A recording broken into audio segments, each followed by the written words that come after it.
The next thing you might want to do with this health pack is add the option for the player to choose when to pick it up. To do this, we're going to use another node from this box trigger. Right click and hit add event, and this time we're going to use the add on component end overlap. This node tells the blueprint when an actor has left the box. The first part of this script will be the same. Hold shift and select the branch, the equal sign, and the hero reference. Holding control, pressing C, holding control, pressing V. Now we have that script down here. We're going to plug our executable into the branch and our other actor into the equals node. I'm going to select these three nodes and hit Q, which will straighten them up. So now we're asking if our hero has entered the box and if he's exited the box.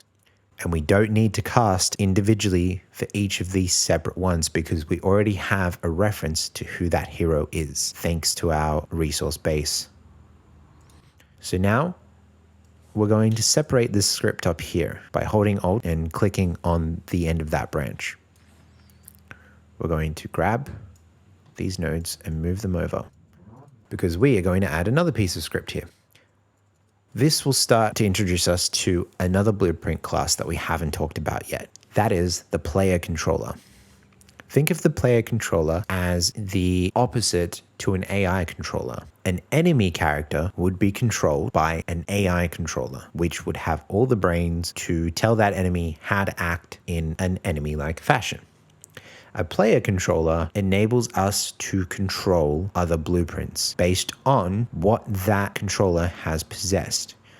So it's a secret middleman that sits between the game mode and the character that is helping you, the player, call the shots. It is a permanent blueprint that exists even if your character dies.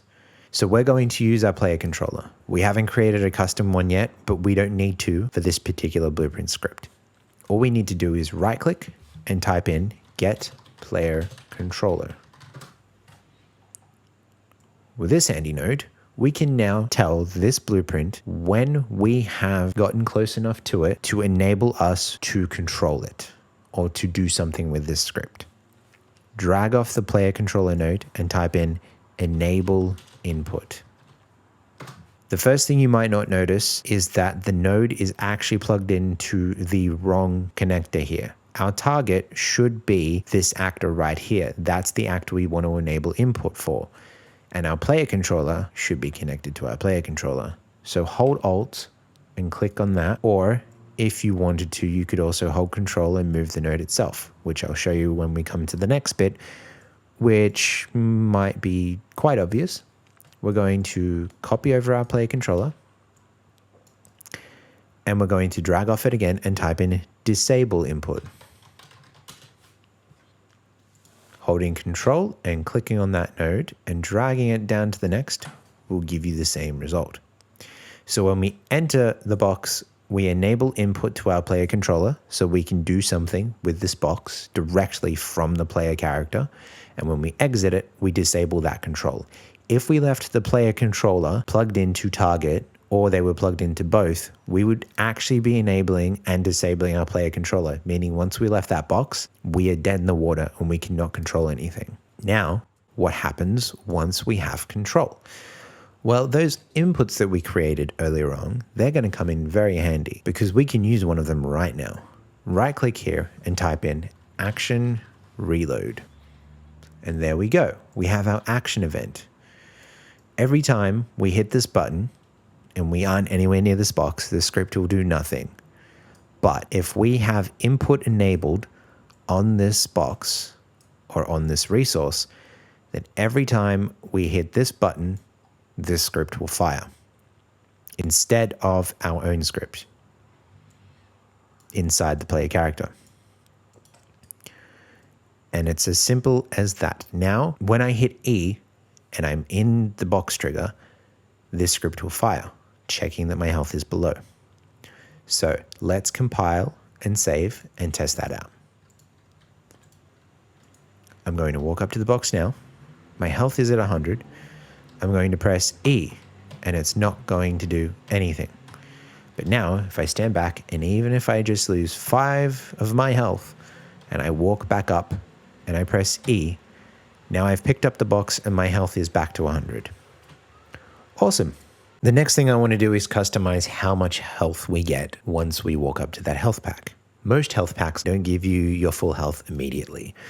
So to do that, we're going to move over to this piece of script here, and we're going to drag over here, give us some space to work. Next up, we're going to get another hero reference, because what we need to do is add on top of our existing health. To get that, we're going to need a reference to our existing health, so get health. Next, we're going to drag off the health node, and Shift and plus will give us a float plus a float. But then we're going to preempt another problem here. If our health pack gave us 25 health, but we only had 95, then we'd end up with 120 health, which would give us over max health. We don't want to do that. So to do that, we're going to drag off this node and type in clamp. Clamp float will make sure that we don't exceed either the minimum or the maximum value of the value set. So here, the relevant value is going to be 100. And then we're going to plug this return value into health. And here is where we would set how much our health pack increases, our health by. So I'm going to set mine to 25, which is still pretty generous. You can see here that the nodes are a little bit messy. We have a bit of crossover. You can mess around with them as much as you want, try and make them a little better. I often end up using reroute nodes. So if you were to hover over a node like this and double click, you would get a reroute node, which makes cleaning up nodes much easier. Now, if I select these nodes and press Q, that's much better. And now we're going to only go up in increments of 25 per health pack. Compile, save, go back to test, hit play. We're going to hit H 6 times, 5, 6, or as many times as it takes to get us down to below 30 health, or below 25 at least. I'm going to walk up to the health pack, and now when I hit E, it's going to give me 95 health because I had over 25 missing. So there we go. Next up, we're going to future-proof this because at the moment we're comparing all our values to 100, assuming that our maximum health is always going to be 100. But that's not going to be the case if we're going to turn this into some sort of RPG or anything with a leveling system for that matter. We want to give the player the option to upgrade their health in the future. And to do that, these hard and fast values aren't going to cut it. So to do this, we're going to go back over to our level, select core under blueprints, and open up our base character. Because what we're about to do is going to affect all our characters. We're going to add a variable for maximum health. Firstly, we're going to start by distinguishing our first health value. Press F2 while selected and type in health actual. That is our actual health value. Self-explanatory. Now we're going to hit the plus sign on variable and we're going to call this health max. The reason that they are named in this order and not actual health and max health is because I don't want to separate the two health values when this variable list inevitably becomes extremely long. Don't forget to go and set the variable type to float, compile, save. Now we can set the value of our maximum health. We will set it to 100. And this is the value that we will increase when we upgrade our maximum health. Hit compile and save again. And now if we pop back over to our health pack resource and we drag off of our hero reference, now when we type health max, we have a reference to our maximum health. And you can see here that the variable name has updated. So now we're referring to a variable that we can change in the future, meaning our health pack will always be applicable. Because otherwise, if we didn't change this and our maximum health was increased to 200, we wouldn't be able to pick up health packs if our health was between 100 and 200.